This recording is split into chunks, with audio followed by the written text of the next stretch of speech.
Muy buenos días, sean todos bienvenidos al podcast Con Mucho Arte. Hoy nos encontramos grabando el segundo programa en el estudio en Madrid de un artista cubano. Nos referimos a Jesús Hernández Güero. Seas muy bienvenido al programa, Jesús, y muchísimas gracias por aceptar la invitación.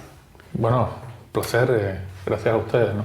Pues les cuento a los oyentes. Jesús es un artista cubano que actualmente radica en Madrid, pero que también ha vivido en Colombia y en Venezuela, donde ha podido desarrollar gran parte de su carrera artística. Es graduado de la Academia de San Alejandro y del Instituto Superior de Arte en Cuba y posteriormente estudió en la Cátedra de Arte Conducta, dirigida por Tania Bruguera. Ya más recientemente aquí en Madrid, Jesús ha culminado sus estudios de fotografía profesional en EFTI, que es el Centro Internacional de Fotografía y de Cine de Madrid.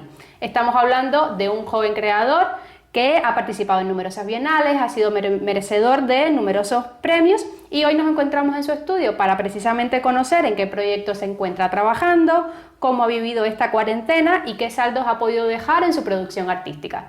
Entonces, Jesús, para nuestros oyentes, antes de adentrarnos un poco en todo este panorama artístico de tu obra, me gustaría que nos comentaras cómo has vivido este proceso de la pandemia, este proceso del confinamiento al que hemos estado sujetos todos en España y qué reto desde lo personal ha podido suponer para ti esta situación. A ver, de alguna manera el tema confinamiento, encierro o estar en un espacio, entre comillas, en solitario, encerrado, no es muy distante al día a día de un artista, ¿no? Normalmente un artista está todo el tiempo, digamos, en un confinamiento voluntario, personal, profesional, donde se genera todo el proceso artístico. A diferencia de este, es que ha sido un confinamiento social, obligatorio, a causa de un mal, ¿no? Una enfermedad, el COVID.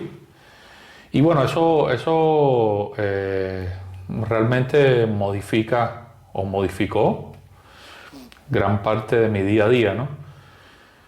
Lo que más modificó en mi día a día fue dejar de pensar en arte, ¿no? Algo que es casi una constante desde que te levantas hasta que te acuestas en la noche, ¿no? Fue un momento bastante interesante porque me concentré principalmente en mi familia, en mi hija, dedicarle tiempo a un ocio personal, entre comillas, es decir, libros que tenía pendientes, lecturas que tenía de alguna manera en lista. También dedicarle tiempo a mi cuerpo. Fue un momento ahí como bastante concentración física, ¿no? Porque en el mundo del arte y de la intelectualidad, por decir de alguna manera, se hace mucho ejercicio mental e intelectual, pero muy poco físico, ¿no? En la mayoría de los casos. Entonces, bueno, fue en este caso todo a la inversa. Y es interesante cómo este proceso de confinamiento te reinventas el día a día en un espacio bien limitado. Y bueno, fue bien interesante porque los niños, por ejemplo, son bastante creativos y tienen un espacio mental e imaginativo mucho más allá que nosotros los adultos. Y fue un momento como un poco para adaptarme al mundo de mi hija, ¿no? Donde creamos picnic domésticos en la sala de la casa o creamos cualquier tipo de situación generada por ella, ¿no? Y era interesante cómo la mayor parte del tiempo uno estaba inmerso en esto, que en un estado normal, diríamos, no es la nueva normalidad, sino un estado normal, no estás expuesto todo el tiempo, ¿no? Entonces, bueno, nada, fue un tiempo, digamos, sabático, voluntariamente, no pensé nada en arte ni en proyectos,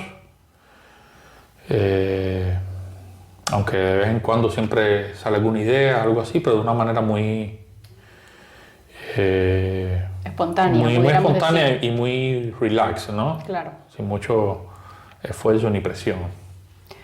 Pues creo que ya nos vas comentando un poco otra interrogante que te quería plantear, que es precisamente cómo habías vivido el confinamiento, ya no desde el ámbito personal, que nos has contado un poco este acercamiento un poco más a la familia, al Jesús ya persona, sino desde la parte de tu producción artística, si había surgido alguna serie en particular, si te habías implicado en alguna obra en particular y sobre todo también que nos contaras si habías tenido proyectos que habías tenido que pausar a raíz de todo este momento de la pandemia, si estabas trabajando en alguna serie o alguna obra en particular sobre la que has vuelto ya a partir de la reapertura del estudio. A ver, estaba en varias cosas.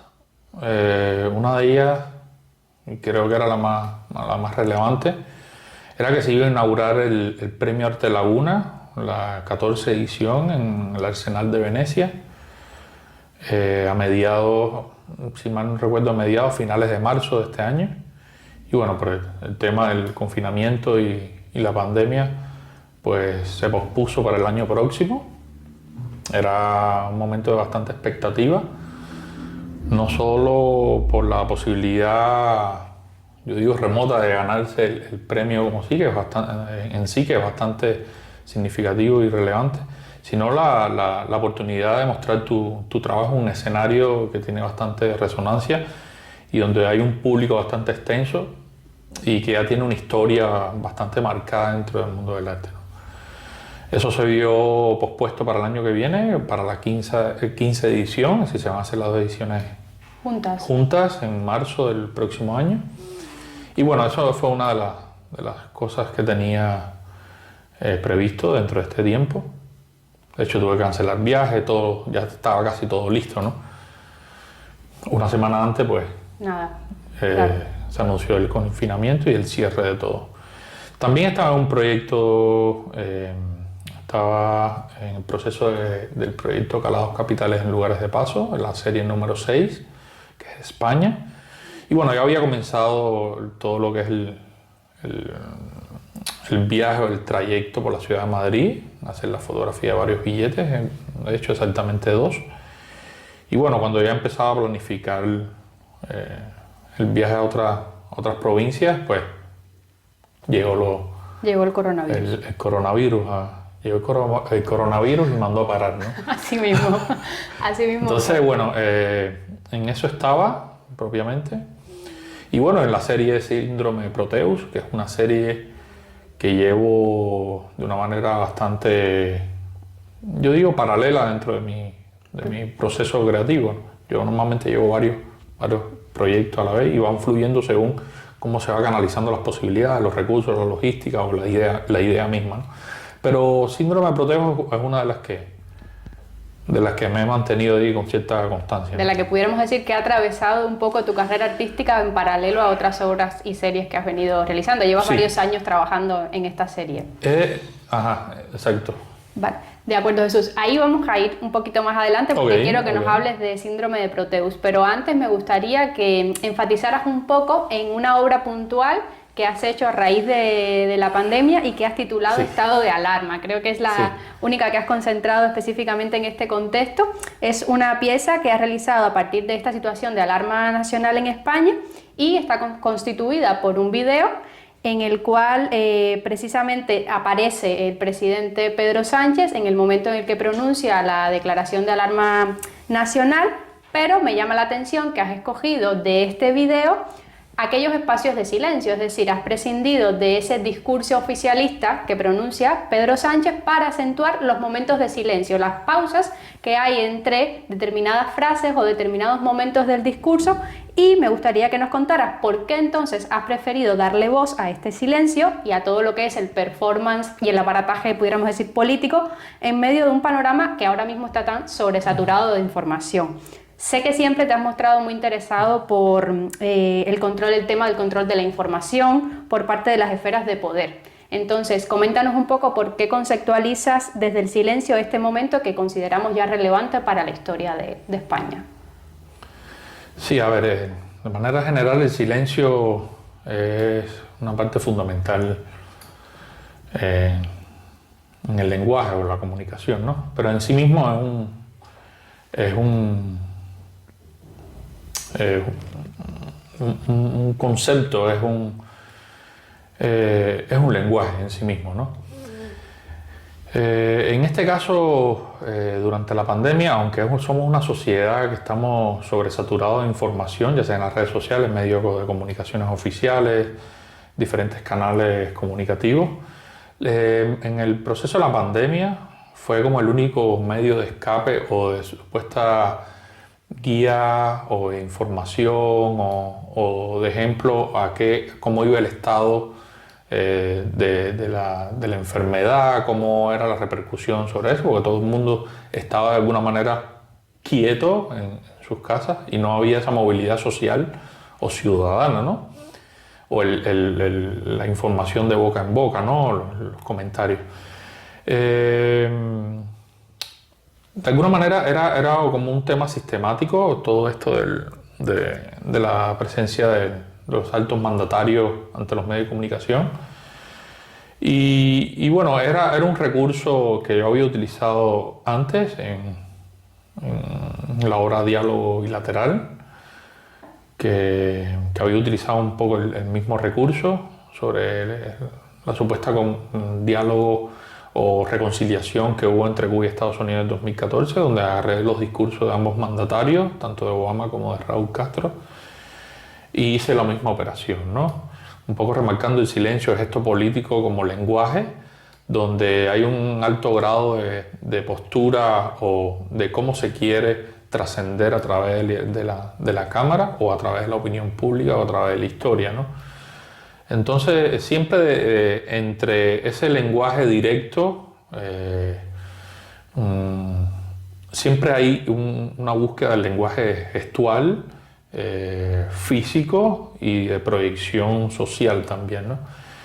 Entonces era interesante como este estado de presión social, político, que ha llevado la pandemia en todos los niveles a las diferentes naciones o al mundo en general, cómo el presidente se proyectaba ante una nación, ¿no? Y era interesante porque no había un silencio, cuando editas no hay un silencio real, sino si tú sientes el sonido de la respiración, algo que se omite completamente cuando tú estás escuchando cualquier tipo de conversación o discurso en este caso. Y era interesante porque en esa edición se generaba todo un estado de inquietud en la imagen del presidente, de incertidumbre, de nerviosismo ante una situación tan crítica, ¿no? Entonces era un poco un termómetro de cómo podía sentirse alguien tan importante como puede ser un mandatario, en este caso Pedro Sánchez, ¿sí? Ante una situación tan delicada, ¿no? Y un poco comprometer esa imagen de seguridad que siempre trata de transmitir un presidente o un político ante las masas, ¿no? De convencer, de dar por controlado toda situación crítica o de supuestamente de sosiego, ¿no? Entonces, bueno, era un poco trastocar ese discurso tan rígido, tan frontal, a un estado así como de alguien que supuestamente está seguro de lo que va a decir, pero también siente ciertas incomodidades, cierta incertidumbre y está obligado a una imagen determinada, ¿no? Sí, yo creo que con esta obra, Jesús, nos acercas a un Pedro Sánchez, pudiéramos decir, más humano, en el sentido de ya no estamos viendo solamente a esta figura política que ha pronunciado un discurso que está súper estudiado, que tiene asesores que le indican qué posturas hacer, qué pausas hacer, qué discurso pronunciar, sino a un Pedro Sánchez que también se siente incómodo ante una situación que es totalmente inédita en el contexto, en un contexto, bueno, en este caso español con el coronavirus. Y de alguna manera esa es una estrategia que, como bien decías, podemos rastrear en otros videos, en otras obras que tú has realizado, y que sirve muchísimo para poner de relieve eso que no se ve a simple vista. Es decir, todos están atentos. Yo creo que cuando veíamos la televisión estábamos atentos a ver qué noticias decían, qué cifras estaban dando de fallecidos constantemente, pero a lo mejor no veíamos o no teníamos la oportunidad de enfocarnos en esas pausas, esas incomodidades, ese sentir un poco, pudiéramos decir, incómodo de este presidente que se estaba, claro, dando la cara a una situación bastante peyorativa en el contexto español. Claro, a ver, y no solo eso, sino también pone en cuestión un poco hasta qué punto se estaban tomando medidas reales o no. No, por ejemplo, para muchos no estaban conformes con la proyección que estaba teniendo él, ¿no? O supuestamente no se estaba haciendo nada, o solamente se estaba tomando cierta posición ante los medios para dar un comunicado determinado, pero todo lo demás estaba en un estado crítico real, y supuestamente esos discursos que él pronunciaba no transmitía la seriedad y lo crítico que realmente estaba sucediendo en el país, ¿no? Entonces era como contraponer todos esos diversos sentidos, ponerlo en cuestión, es decir, hasta qué punto nos está diciendo algo realmente, nos está diciendo la verdad, hasta qué punto es claro, ¿no? Pero también esa parte subjetiva o como tú dices, humana, ¿no? De cómo la respiración también te va diciendo en qué estado, en qué condición mental, físico, psicológica puede estar una persona con tanta responsabilidad como no solo él, Pedro Sánchez, sino como cualquier mandatario o político ante una situación como esta, ¿no? Que tiene que responder a una ciudadanía tan diversa, a favor, en contra, o que le da lo mismo. Entonces es bien interesante cómo ese abanico de alguna manera puede influir en tu estado como mandatario, ¿no? Sí, yo creo que cualquiera que le hubiera tocado jugar ese papel se hubiera encontrado en la misma situación, sea del partido que hubiera sido, en el sentido de la envergadura de la situación a la que se estaba enfrentando. Sí, no tiene que ver el nada a nivel partidista. Bueno, claro, a nivel, no. Si vamos a nivel partidista siempre le van a sacar lasca Sí. a todos los errores. Pero no, eso ya es una cuestión ya de posicionamiento, ¿no? Cuando tú estás en el poder, ya a nivel partidista se diluye de alguna manera. Usted es mandatario, usted es presidente de la República, y es lo primero que va a caber, ¿no? Después van a ver si eres del Partido Demócrata, si eres de centro derecha o socialdemócrata, ¿sabes? Pero ya cuando tú llegas a la figura de mandatario, pues ya eso se diluye, ¿no? No es esa puja entre partidos que de alguna manera basan su discurso para llegar al poder. Ya es una figura centralizada, central. La referencia. ¿No? Entonces, toda la vista va en función tuya, desde cómo miras, cómo pronuncias un discurso y qué tan hábil puedes ser ante una respuesta incómoda de un periodista, ¿no? Entonces ahí se mezcla mucho esto del imaginario, ¿no? Mediático. Jesús, otra de tus series que ya nos habías comentado a grandes rasgos era Calados Capitales en Lugares de Paso, que es una serie que has venido desarrollando desde el año 2012 hasta la actualidad, hasta 2020, y que recientemente, y te felicito porque te ha hecho merecedor de la beca de ayuda a la creación dentro de la campaña SOS Arte Cultura. Es un trabajo en el que has estado concentrado hasta que llegó, bueno, todo este tema de la pandemia y tal, y que quería que nos comentaras un poco cómo tienes proyectada la continuidad de esta serie, que implica un tránsito real, físico, por los diferentes contextos o los diferentes espacios donde vas a hacer la fotografía de esos monumentos que luego aparecen estampados en esos billetes de los cuales partes y tomas como referencia. ¿Qué continuidad tienes proyectada para esta obra? A ver, es una obra que he estado realizando desde el 2012, y es una pieza que también, como depende del viaje, el traslado de un recorrido específico que se traza a través de estas iconografías que aparecen en los billetes. En este caso, que es la número 6 en España, bueno, ya estaba, normalmente yo comienzo en los monumentos o arquitecturas que se encuentran más cerca de donde resido, en este caso Madrid. Ya había comenzado, bueno, con todo este tema de la pandemia que se paró, bueno, pues no seguí investigando hacia otras provincias, que es el segundo paso que siempre doy, no importa el país que sea. Pero hace una semana he retomado ya lo que es el tema del recorrido a seguir, ya lo tengo planteado, ¿no? De Madrid saldría a Granada, a la Alhambra, donde hay, creo que se llama el Patio de Acequia, está en la Alhambra. Después ahí sigo a Huelva, en Huelva está el Ayuntamiento de Moguer, si mal no recuerdo, y de Huelva llego a Galicia, donde está la Casa Museo de Rosalía de Castro, y de ahí regreso a Madrid a continuar con dos dos lugares más. Creo que uno es el Palacio Real y no recuerdo el otro si es Reina Sofía o algo así. Es decir, todos esos lugares o monumentos o sitios están estampados ya en los billetes. Exacto. Es decir, tú partes de la referencia de los billetes Yo y siempre luego... parto del billete como un mapa, ¿no? Digamos como un mapa simbólico. Eso es. Donde yo identifico primeramente las imágenes que están representadas en ellos, ya sea arquitectura o monumento. Eso es lo primero que localizo y trato de identificar, porque hay muchos billetes que aparece impreso el monumento, la arquitectura, en otros casos no. Ahí tengo que hacer una investigación mucho más aguda. El segundo paso es ver si realmente existen. Como todos sabemos, por ejemplo, las arquitecturas que aparecen en el euro son arquitecturas reales, no existen en la realidad. Son como inspiradas en diferentes etapas de la historia de la arquitectura, del arte en general. Hago este paso e investigo a ver si existen, en qué ciudades están del país esta arquitectura. Hago como un mapeo, hago un estudio a través de Google Maps, trato de buscar los espacios, si hay puntos posibles, lo más cercano a la foto que tengo que hacer. Después que hago toda esa investigación de estudio de campo, pues me lanzo a un tercer paso, que es dirigirme a estos lugares y bueno, realizar la fotografía como tal, ¿no? Y bueno, así ha pasado con toda la serie hasta el momento, que son 6. Está la serie número 1, que es Cuba, la serie número 2, que es Venezuela, la serie número 3, que es Polonia, la serie número 4, que es Estados Unidos, la serie número 5, que es Colombia, y ahorita la serie número 6, que es España, ¿no?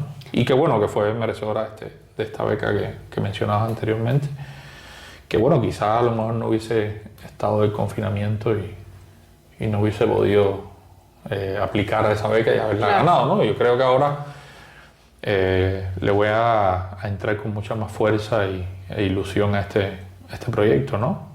Donde el viaje es tan importante y después de estar tanto tiempo, diríamos, encerrados, pues va a ser bastante oxigenante, ¿no? ¿Te ha pasado, Jesús, en algún momento que hayas llegado al sitio y el monumento no haya estado o haya estado mutilado o el ángulo desde el cual ibas a hacer la toma no lo encontrabas o no era el idóneo? Por ejemplo, en Polonia me pasó dos cosas distintas, ¿no? Uno de ellos era el Palacio Real, algo así. Creo que estaba en Cracovia, donde la imagen salía, este palacio, este castillo, no recuerdo bien, ya hace 6 años que estuve en eso, donde se veía un bosque, la vista se veía como un bosque, pero estaba como en otoño, sin árboles, sin secos o sin hojas, y entonces al fondo se veía esta arquitectura. Cuando yo voy comienzo de la primavera, comienzo el verano, donde todo estaba frondoso, es decir, la imagen no coincidía. No estaba, no era posible a través de la fotografía. Y la otra fue un monumento, que creo era el monumento del soldado desaparecido o algo así. Eran como un monumento de 4 soldados, que cuando voy al billete, que hago la fotografía, veo que no coincide. Mayormente los monumentos coinciden casi el 90%, no llega a una perfección total, pero sí coincide casi el 90%. En este era mucho menos del 50%. Lo cual me llamó mucho la atención. Cuando me puse a investigar, me di cuenta de que la imagen que había sido utilizada para el billete había sido la maqueta de ese monumento. Entonces, bueno, era otro matiz que le daba a esa imagen y bueno, decidí dejarla y bueno, cuando te das cuenta en esa imagen, la coincidencia no es total, ¿no? Pero bueno, son cosas así que han pasado. En otras he tenido que eliminar la posibilidad, en otras la vista no me lo permite, es decir, a nivel de perspectiva y distancia está la arquitectura, está la imagen, pero el ángulo llega un momento que es limitante, ¿no? Entonces no entra dentro del calado propio del billete, entonces he tenido que desecharlo también. Que nos cuentes un poco sobre otra de las series que me enamora muchísimo y que veo que circula muchísimo por tu Instagram. Te sigo con esa serie porque me atrapa. Es tu serie Síndrome de Proteus, que has venido desarrollando desde el 2015 hasta la actualidad. quiero que nos comentes un poco, bueno, en qué consiste esta serie, pero sobre todo que nos argumentes a qué se debe esta selección, que considero y estoy completamente convencida que no es para nada arbitraria, de los personajes que vas a mezclar para crear este collage fotográfico y esta tercera mirada o este tercer rostro del que habíamos hablado. Cuéntanos un poco a qué responde este criterio de selección y qué continuidad le sigues dando a este proyecto. A ver, normalmente en mis proyectos se basa en una investigación central y muchas veces un proyecto deriva en otro, ¿no? A veces de manera fluida, otras veces de manera casual, ¿no?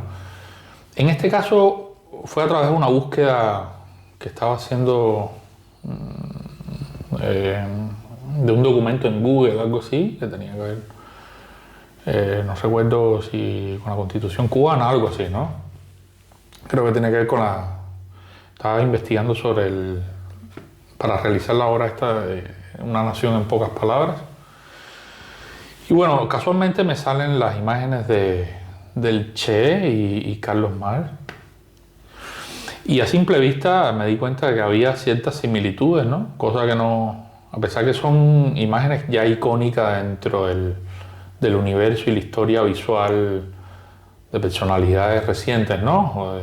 O de todo el discurso histórico. Sí, cuando las vi, casi sabes que te salen las imágenes al azar, sí. Casi que salen una al lado del otro. Y me di cuenta de que ambas imágenes casi coincidían ante la cámara o habían sido perpetuadas en la fotografía de una manera casi, con una actitud casi semejante, ¿no? Un ángulo perfecto. En un principio empecé un juego formal, que claro, que después se deriva en todo un entramado crítico y conceptual cuando relaciona ambas imágenes. Vi que funcionó, que coincidían casi exactamente. Y vi que podía seguir indagando, ¿no? Sobre ciertas personalidades. Bueno, este proceso siguió, hubo muchos equívocos, pero después me di cuenta que podía pensarlo un poco más allá de la formalidad y buscar, por supuesto, relaciones bien polémicas u otras más, digamos, correspondientes, ¿no? Y bueno, surge este proyecto, empiezo a investigar sobre el tema de las deformaciones, es decir, un poco que tuviera que ver con la morfología visual de la obra.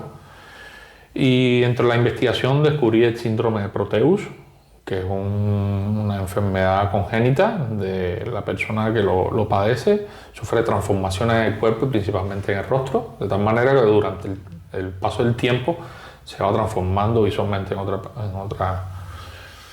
otra figura, ¿no? En otra persona, otro rostro. Y detrás de eso también va referente al dios griego Proteo, que bueno, tenía el poder de la adivinanza, pero era tan fastidiado que decidió camuflajearse y tenía ese poder de transformarse en muchas cosas, y solo le daba la posibilidad a aquel que pudiera descubrirlo en la transformación, en la morfología que estuviera, ¿no? Entonces era cuando le daba la bondad de decirle el futuro de alguna forma, ¿no? Y bueno, era interesante cómo esto se relacionaba a la imagen que yo estaba logrando, ¿no? Y bueno, un poco servía como metáfora de este fenómeno visual que yo construía, ¿no? Y bueno, de alguna manera eso es lo que pasa con estas imágenes icónicas, ¿no? Un poco de construirlas y exponer ese lado más controversial de alguna manera, ¿no? Y es interesante cómo una imagen como esta, o sea, unos personajes como estos, surgen de una manera y al final se convierten en una imagen ya prefabricada, o cómo asumen ciertas poses o quieren ser trascendidos a través de la imagen o de la historia de una determinada manera que no es la originaria, ¿no? Principalmente en personajes políticos, ¿no? Entonces, bueno, un poco trastocar este imaginario histórico, ¿no? Un poco llevarlo a un estado de desmitificación o de ideal, supuesto ideal, ¿no? A seguir, ¿no? Es decir, Jesús, que tu criterio de selección no solo se basa, o a lo mejor en un inicio, como me contabas, se basó en una semejanza visual a nivel de iconografía, sino que luego ya también la selección de tus imágenes responden a un criterio, pudiéramos decir, de contraposición de ideales, figuras que son políticamente contrapuestas o que persiguen unas mismas ideas. ¿Cómo encajas, por ejemplo, si te ha surgido la disyuntiva de tener a nivel de idea? Me gustaría mezclar esta y esta figura porque tienen la misma ideología o todo lo contrario, porque tienen ideologías contrapuestas, pero a la hora de hacer el collage físicamente te das cuenta que los rostros no encajan como te gustaría. A ver, hay perfiles diversos, ¿no? Lo interesante, yo creo que es uno de los pocos proyectos en los cuales me permite divertirme, ¿no? Y fluir de una manera, digamos, irracional, ¿no? Aunque en lo central hay una concepción predeterminada, ¿no? Hacia dónde quiero que se dirijan.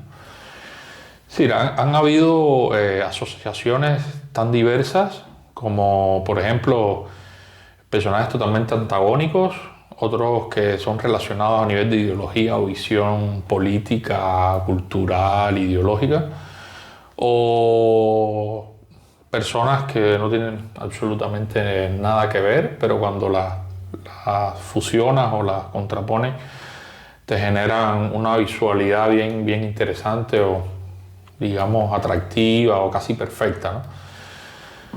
Sí, otras que son más sutiles o más irónicas. Sí, no he tratado de perfilarlo desde un punto en específico. Quiero dejarlo bastante abierto para ir un poco navegar, indagar sobre disímiles posibilidades. Incluso hasta tal punto que han habido espectadores que me han sugerido ideas. Por ejemplo, en el Open Studio este año hubo una persona que me dijo, acá, ¿no te has imaginado a Boris Johnson con la reina Isabel? Es decir, es un feedback. Es decir, es una idea que a lo mejor yo nunca hubiese llegado a ver, ¿no? Entonces, es una obra que me ha retribuido mucho este tipo de cosas, ¿no? Y yo no desecho tampoco eso. Yo lo que hago es que me quedo con esas ideas que me dan y entonces indago a ver si funciona.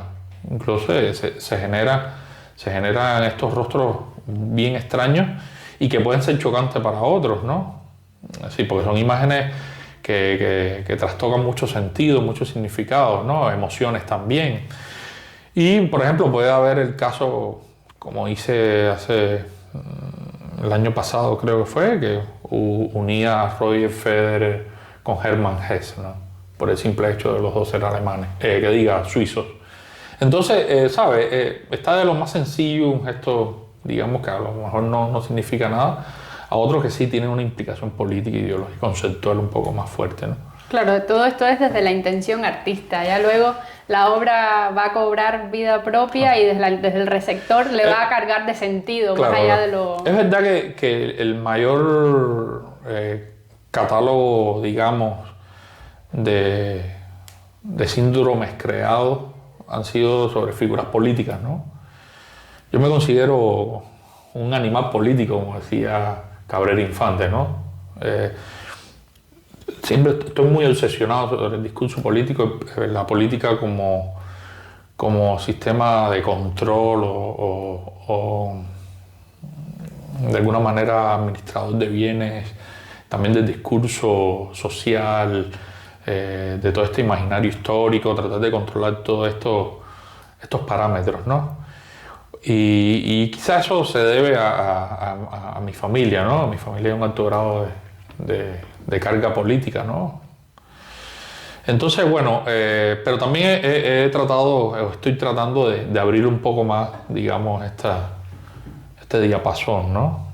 He pensado en el mundo de la intelectualidad también, dentro de escritores, personas relevantes, pero en otras áreas, ¿no?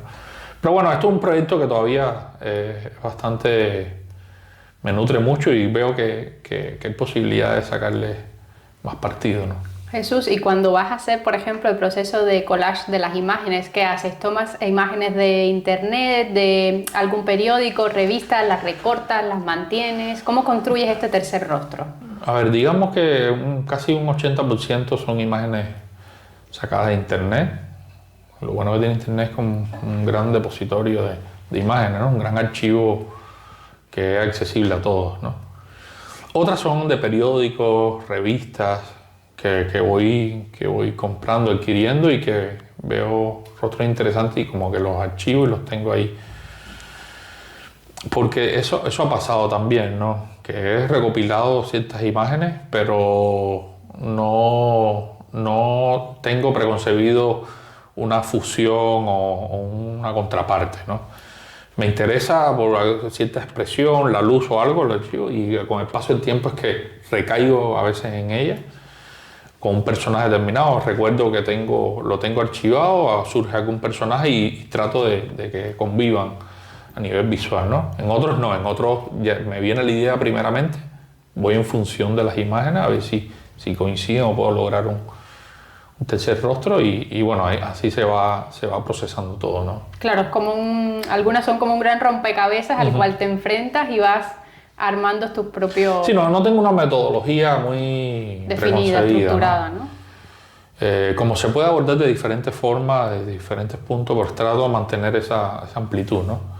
Porque a veces uno trata de controlarlo todo, ¿no? Paso a paso y más un tipo de arte como, digamos, yo me he centrado a hacer que tiene que ver más con el concepto, una idea, tenerla bien preconcebida, tenerla bien analizada, estudiada, ¿no? Paso a seguir. A veces el tema del azar y la cuestión emotiva tiene poco espacio, ¿no?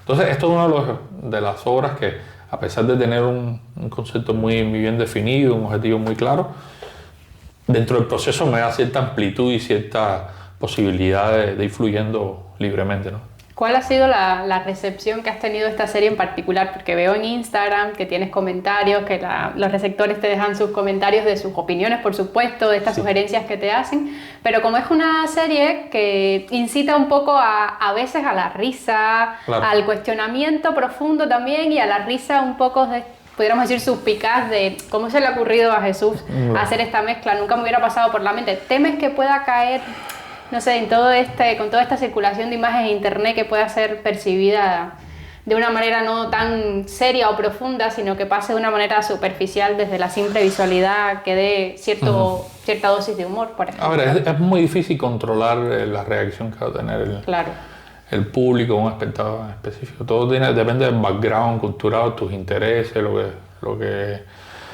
a qué eres sensible o no, ¿no? Tanto para reírte como para llorar, ¿no?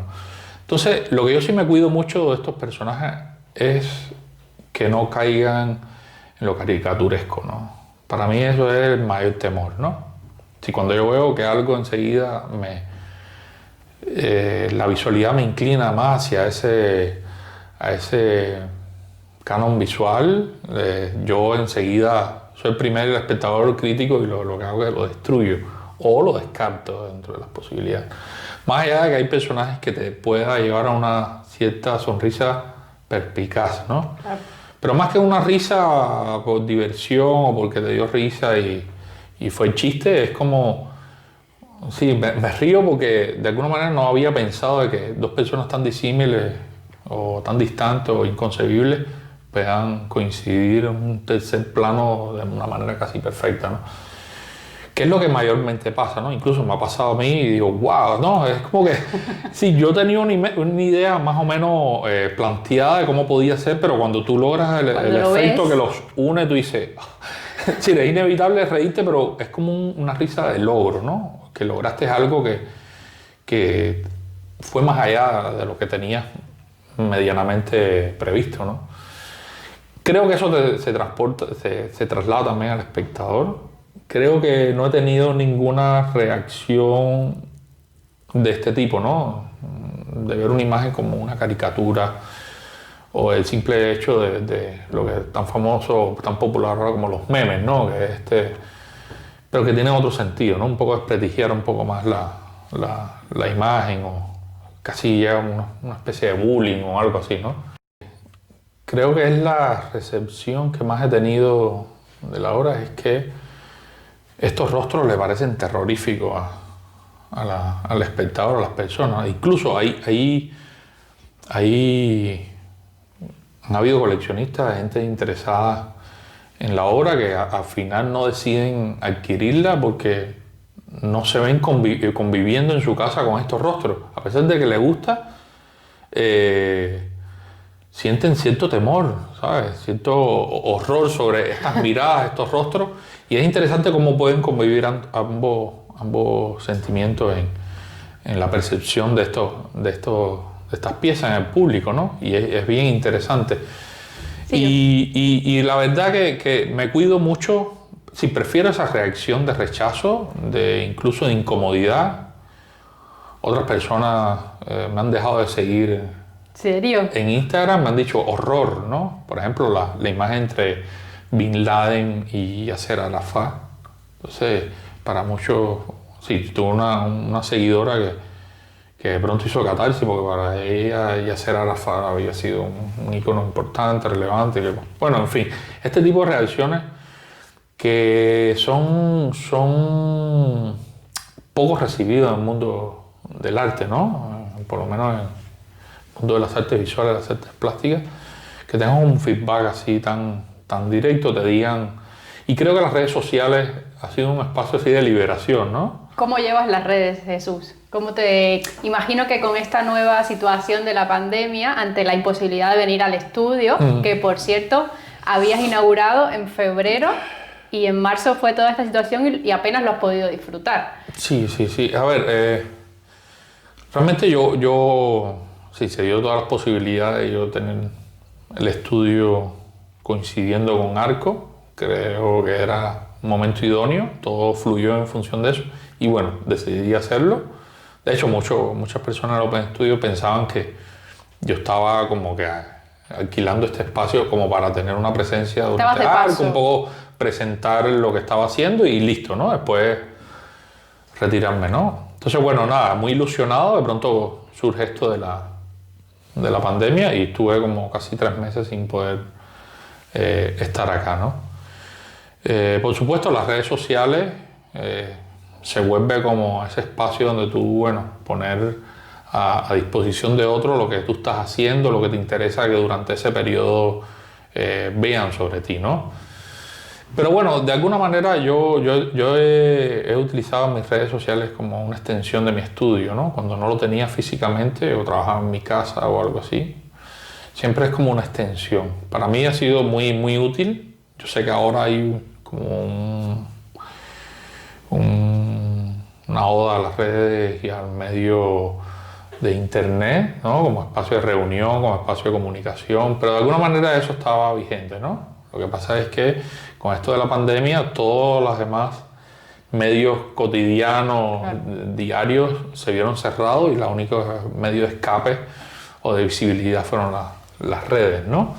Entonces, bueno, en mi caso es bastante familiar y constante, ¿no? Me gusta más de lo... Principalmente por este feedback, ¿no? Que de alguna manera tiene, aunque puede ser cuestionable, ¿no? También no es un termómetro para nada, pero es algo que te mantiene activo, ¿no?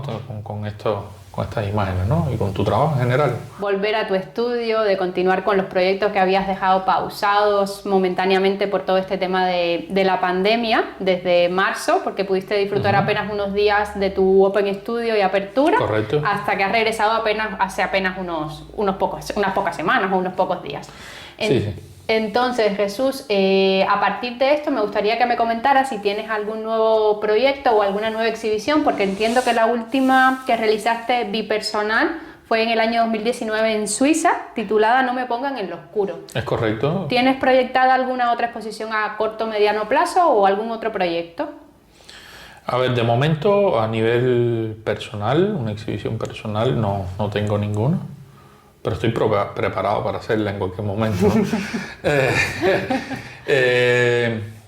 A nivel colectivo tenía dos, una en Nueva York y otra en Venecia. Bueno, esta del Premio Arte Laguna, que se mantiene para el año que viene. Y a nivel de obra, bueno, pues seguir trabajando en la serie Síndrome de Proteus, continuar con la serie número 6 de España de Calados Capitales en Lugares de Paso. Y estoy ahí conformando un libro con una selección bastante amplia de la serie Síndrome de Proteus, que lo estoy perfilando para que funcione como libro de artista. Veremos qué tal funciona. Va a ser por el momento un solo ejemplar, como digamos prueba artista o una edición de taller, a ver qué tal funciona, y si resulta, bueno, pues proyectarlo en ese sentido, ¿no? Así es lo más próximo que tengo, y bueno, nada, haciendo mis propias investigaciones, que son una constante, ¿no? Ahora mismo en el contexto español, donde resides hace apenas 2 años que estás acá en Madrid, Jesús, y a raíz de toda esta pandemia, ¿cómo crees qué saldos ha podido dejar toda esta situación pandémica, pudiéramos decir, para el mundo del arte, para los agentes todos que estamos implicados, y específicamente en este panorama español donde actualmente resides? ¿Cómo sientes que ha podido influenciar esta situación, y si sientes que ha podido influir en tu desarrollo como artista a nivel de localización o a nivel de ubicación dentro de todo este entramado artístico, dentro de todo este circuito de redes, de galerías, de estudios, talleres de artistas, museos? Es decir, ¿cómo crees que ha podido impactar un poco el tema de la pandemia en el contexto español? Bueno, el contexto español me imagino que sea también víctima de lo que está pasando a nivel mundial, ¿no? Yo creo que se ha reconfigurado un poco el panorama. Es decir, todas las grandes ferias, las galerías están haciendo, digamos, si anteriormente hacían un trabajo online o en las redes o en la plataforma de internet para vender, promocionar y circular a sus artistas o su posicionamiento dentro del mainstream, ahora es el triple, ¿no? Pero a nivel personal, realmente el tema pandemia no ha influido absolutamente en nada. ¿Por qué digo esto? Porque no soy un artista de galería, no sé si se lo pudiera llamar así, no he tenido suerte o no ha llegado el momento para estar afianzado con una galería en específico. Por lo tanto, he sido un artista que he abogado por la autogestión como parte de mi andar en el arte, y las redes sociales ha sido una constante, como te decía anteriormente, una de las tantas herramientas que siempre he utilizado y de las cuales le he sacado un muy buen partido. Ha sido una plataforma de difusión, a dar a conocer, de motivar a criterios, ciertas discusiones con amistades y con nuevos seguidores que empiezas a tener, ¿no? Incluso a nivel de comercial también. Son herramientas bastante amenas, quizás no sean las más formales o las que el mainstream de alguna manera tiene estructuradas, ¿no? Como son las grandes ferias, los grandes digamos bienales, grandes espacios, eventos, espacios, pero creo que todo eso ya ha ido cambiando, ¿no? También. Pero yo creo que si algo ha dejado claro, que se sabe, pero se trata de solapar, lo que ha dejado claro todo este tiempo pandémico, es que las instituciones, sigue siendo así, dependen de los artistas y no los artistas de las instituciones y las galerías, ¿no? Es mi punto de vista, sé que es comprometedor decirlo, pero es como lo creo, porque los artistas, hasta los grandes artistas, se han visto forzados a moverse en otras plataformas, autogestionarse, más allá de que ciertas galerías se hayan movido de manera online y demás. Sí conozco a muchos que han tenido este tipo de autogestión lo han experimentado de otra manera, si antes lo hacían de una manera más, digamos, entre comillas, hobby o parte de tu día a día, sin pretensiones comerciales, sin pretensiones de gran visibilidad, en este proceso sí fue un momento de decir, bueno, sí, estamos en pandemia, pero yo sigo trabajando, estoy en un nuevo proceso creativo y está disponible estas cosas también, ¿no? Y entonces esto abre otro abanico de posibilidades. En mi caso no es nuevo, la verdad no es nuevo, aunque se haya quizás potenciado un poco más.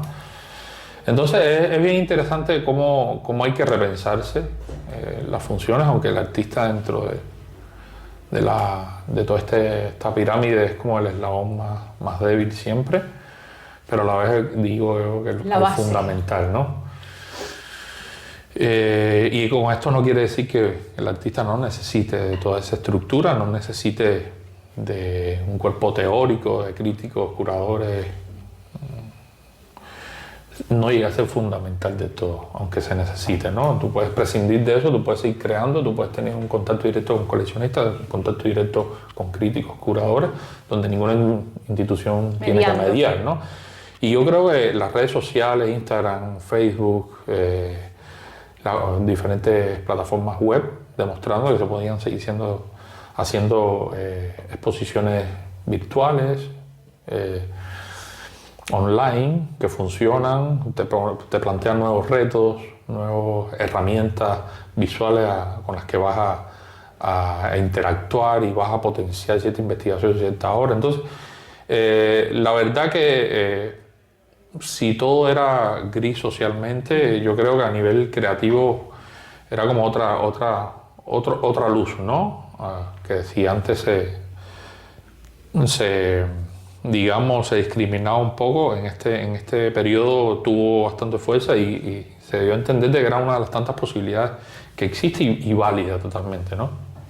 Sí, yo creo que sí, que toda esta dinámica de la pandemia puso de relieve las potencialidades que tiene el internet, todo el tema de las redes sociales, que ya se venía utilizando en este sentido, y eso es claro, pero que ahora se puso la mirada solo en eso, y creo que eso fue relevante para los artistas que a lo mejor no tenían atendida del todo sus redes y se dieron cuenta que era un espacio de visibilización importante y fundamental, no solo el sitio web del artista donde se preocupan siempre por tener todo su currículum, sus textos críticos, sus obras, su fundamentación, sus statements, sino que las redes tenían un contacto mucho más directo e instantáneo con los seguidores, con los receptores, y que te daban un feedback mucho más directo, y creo que eso era súper aprovechable por parte de los artistas. Sí, no, es que las redes sociales se vuelven como la portada del libro, ¿no? Eso es. Yo primero veo cómo te mueves, si estás activo o no, ¿no? Después si me interesa como una primera ojeada, pues digo, bueno, déjame profundizar sobre quién es, no lo conocía o me habían hablado y no le había prestado atención, bueno, me dedico después que veo tus redes sociales, con el gremio que interactúa, con qué visibilidad, qué tipo de trabajo, en fin. Yo creo que las redes sociales no solo la obra, sino también todo tu entorno, que puede convivir lo familiar, pero desde otro punto de vista, hasta lo social, qué artistas tienes amigos, o cómo te mueves, tus intereses intelectuales, profesionales, demás, a pesar del complemento de la obra, cómo eso influye. Entonces tiene como una visión más completa, aunque digamos un poco más superficial también, que sirve como eso, como gancho, en el mejor sentido de la palabra, y entonces después dice, bueno, déjame profundizar realmente, ¿no? Es que entonces van a la web y entonces encuentran quizás textos críticos, exposiciones, con una buena documentación, texto teórico, catálogo. Entonces ya es como más completar ese argumento sobre el artista. Sí, ¿no? al final las redes vienen a ser una gran vitrina. Total. en el que tú pones tu obra, en el que sintetizas y condensas algo que quieres mostrar y exhibir, y luego tienes algo que a lo mejor los artistas consideran más serio porque tienen un trabajo más enjundioso y reúne sus obras, como puede ser tu sitio web, donde ahí tienes mucho cuidado con los textos que pones, tu currículum, tus obras, tus series, y viene siendo ese segundo paso al que ahora van los especialistas y tal, una vez que ven quién eres en las redes sociales. Sí, porque las redes te plantean casi un contenido flash, ¿no? Eso es. Tienes que ser muy dinámico, sí. Más de 20 segundos nadie se va a quedar ni a ver ni a leer, ¿no?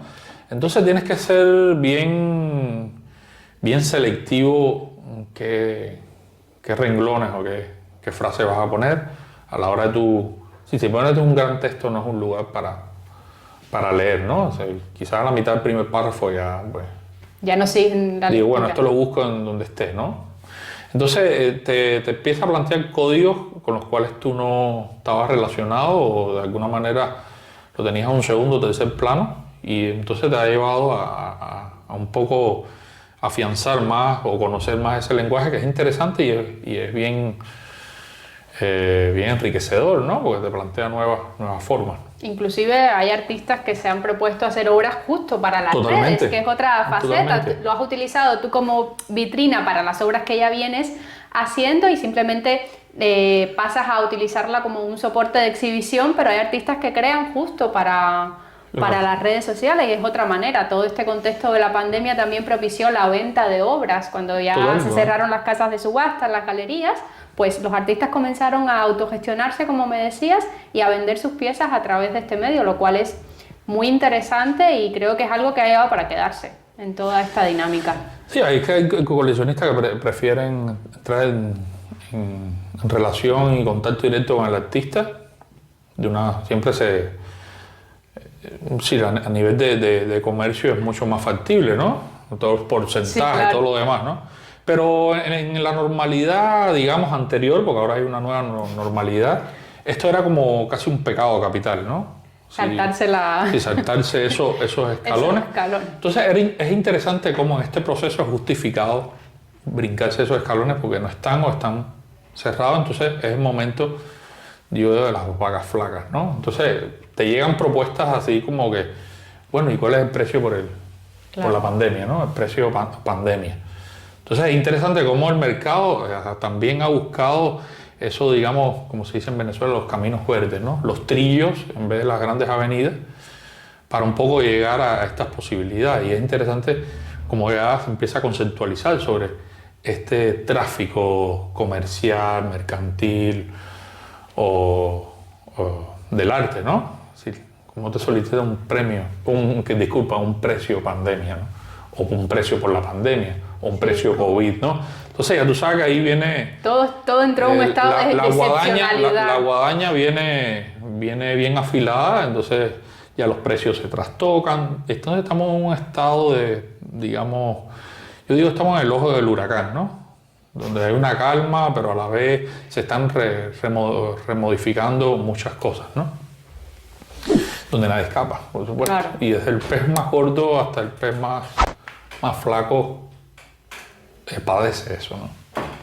Pues Jesús, simplemente lo aprovechas o lo desechas. Claro. Todo va a tener su consecuencia, ¿no? O cómo lo aprovechas o cómo lo desechas, ¿no? Siempre al final va a ser una decisión. Siempre, ¿no? Yo creo que hay que fluir. Que a veces son decisiones en contextos y circunstancias determinadas más riesgosas, en otras no. Pero bueno, nada. La idea es como seguirse moviendo, ¿no? Seguir moviendo, fluyendo con la marea, yendo y viniendo. Pues Jesús, la he pasado genial, me ha encantado que hayas abierto las puertas del estudio para el podcast Con Mucho Arte. Yo encantada de poder tenerte como invitado y que hayas dicho que sí desde el minuto 1 que te propuse la invitación. Bueno, para mí un placer tenerlos acá, estamos a la orden y bueno, pues que se repita y que continúe. Estamos muy cerquita, así que creo que seguiremos en contacto. Y nos seguimos en las redes. Eso sí, siempre. Muchísimo éxito, Jesús, y nos seguiremos hablando. Gracias, muchas gracias. Igual para ustedes. A ti, gracias.